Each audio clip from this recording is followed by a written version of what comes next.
Hello guys, welcome to my YouTube channel. हम लोग इस वीडियो में इंट्रोडक्शन क्लास करेंगे अर्थमेटिक प्रोग्रेशन का। ठीक है, इसमें मैंने अर्थमेटिक प्रोग्रेशन का डेफिनेशन बताया है, एग्जाम्पल बताया है, टाइप्स ऑफ अर्थमेटिक प्रोग्रेशन बताया है और वो सारे कंसेप्ट्स बताया है जिससे कि एक्सरसाइज के क्वेश्चन सॉल्व करने में कोई परेशानी नहीं आने वाली है। ठीक है, तो वीडियो स्टार्ट करते हैं। पहला है कि अर्थमेटिक प्रोग्रेशन होता क्या है। It is a sequence of numbers such that the difference is constant. Arithmetic progression क्या है? एक सीक्वेंस है नंबर्स का जिसका जो डिफरेंस है वो हमेशा ही कांस्टेंट होता है।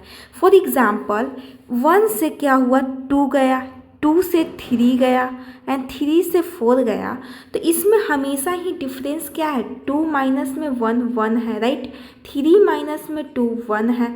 तो ये डिफरेंस क्या है? कांस्टेंट डिफरेंस है, डिफरेंस चेंज नहीं हो रहा है, राइट। अगर आप कोई हमसे बोले कि 2,2,2,2 ये जो है ये सीक्वेंस है, ठीक है, लेकिन क्या ये एपी है? तो हम बोलेंगे कि yes this is also AP, because अगर हमने 2 को 2 से सब्ट्रैक्ट किया तो 0 आएगा।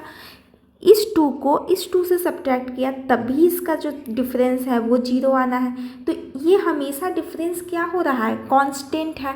तो इसीलिए ये क्या हो जाएगा? अर्थमेटिक प्रोग्रेशन हो जाएगा, मीन्स एपी हो जाएगा। ठीक है, अब हम आगे चलते हैं, टाइप्स ऑफ एपी को पढ़ते हैं। ठीक है, टाइप्स ऑफ एपी।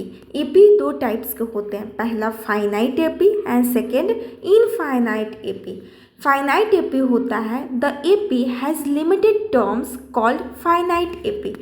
वैसे एपी जिसमें क्या है? लिमिटेड टर्म्स है, जिसे हम लोग फाइनाइट एपी कहते हैं। जैसे कि इसमें लिमिटेड टर्म्स है, राइट, इसमें इस एपी में लिमिटेड टर्म्स है। लेकिन इनफाइनाइट एपी में क्या होता है कि ये इनफाइनाइट रूप से आगे चले ही जाता है, इसमें लिमिटेड टर्म्स होते ही नहीं है, इसमें अनलिमिटेड टर्म्स होते हैं जिसे हम लोग इनफाइनाइट एपी बोलते हैं। और फाइनाइट एपी में लिमिटेड टर्म्स होते हैं तो उसे हम लोग फाइनाइट एपी बोलते हैं। ठीक है, आई होप आप लोगों को यहाँ तक कोई परेशानी नहीं हुई होगी।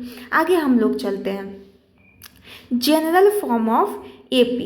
एपी का जनरल फॉर्म होगा, क्या होता है? ए कॉमा ए प्लस डी कॉमा ए प्लस 2d कॉमा ए प्लस 3d कॉमा ए प्लस 4d और इस तरह से चले जाता है, जिसे हम लोग क्या बोलेंगे? इनफाइनाइट एपी बोलेंगे। ठीक है, सिमिलरली ए कॉमा ए प्लस डी, ए प्लस 2d, ए प्लस 3d और यहाँ पे एक लिमिटेड टर्म्स दिया गया है। लास्ट टर्म अगर जिस एपी में दिया गया है तो वो क्या हो जाता है?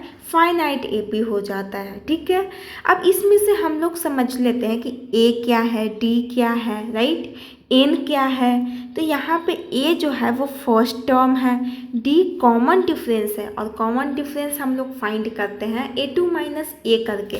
ये जो पहला वाला जो टर्म होता है इसे हम लोग ए बोल देते हैं एंड ये जो सेकेंड टर्म होता है इसे हम लोग a2 से डिनोट करते हैं, थर्ड टर्म को a3 से डिनोट करते हैं, फोर्थ टर्म को a4 से डिनोट करते हैं। ऐसे ही ये आगे चला जाता है। ठीक है, तो ये जो होता है वो जनरल फॉर्म होता है एपी का। और अगर हमें कॉमन डिफरेंस फाइंड करना हो तो कॉमन डिफरेंस हम लोग कैसे फाइंड करते हैं? a2 में से a को सब्ट्रैक्ट करो, या फिर हम d इक्वल में फाइंड कर सकते हैं a3 माइनस में a2 करके, राइट। सिमिलरली अगर हमें d फाइंड करना है तो हम a4 में से भी a3 को सब्ट्रैक्ट कर सकते हैं। ठीक है, यहाँ पे an जो है वो लास्ट टर्म है एंड n जो है वो नंबर ऑफ टर्म्स है कि कितने नंबर ऑफ टर्म्स यहाँ पे प्रेजेंट है एक सीक्वेंस में, एक एपी में। ठीक है, अब हम आगे चलते हैं। आई होप आप लोगों को यहाँ तक कोई परेशानी नहीं हुई होगी। आगे चलते हैं, तो आगे है find the number of terms and last terms. Formula होना चाहिए ना कि कैसे हम लोग नंबर ऑफ टर्म्स फाइंड करें कि किसी एपी में टोटल नंबर ऑफ टर्म्स कितने दिए हैं, राइट, और लास्ट टर्म कितना है। तो इसके लिए फॉर्मूला है an इक्वल में a plus n minus 1 into D, right. यहाँ से आप लोग फैमिलियर हो चुके हैं कि an क्या है? लास्ट टर्म है, राइट। ए जो है वो फर्स्ट टर्म है, ए नंबर ऑफ टर्म्स है, एंड डी जो है वो कॉमन डिफरेंस है, राइट। सिमिलरली अगर हमें कोई एपी दिया गया है, नंबर ऑफ सीक्वेंस दिए गए हैं, टर्म्स है, तो उसका हम लोग सम कैसे फाइंड करेंगे? तो सम फाइंड करने के लिए भी फॉर्मूले हैं एन अपॉन में 2 ब्रैकेट है 2a plus n minus 1 multiply D, right. इस फॉर्मूला से हम लोग सम को भी फाइंड कर सकते हैं। फॉर एग्जाम्पल एक एपी है 5, 8, 11, 14, इस तरह से कितने टर्म्स हैं? 12 टर्म्स हैं। तो यहाँ पर ए जो है वो फर्स्ट टर्म होगा, मीन्स 5 हो जाएगा, राइट। और डी जो है इसे हम लोग कैसे फाइंड करते हैं? A2 माइनस में ए, तो 8 क्या है? A2 है, और 5 क्या हो गया? A हो गया।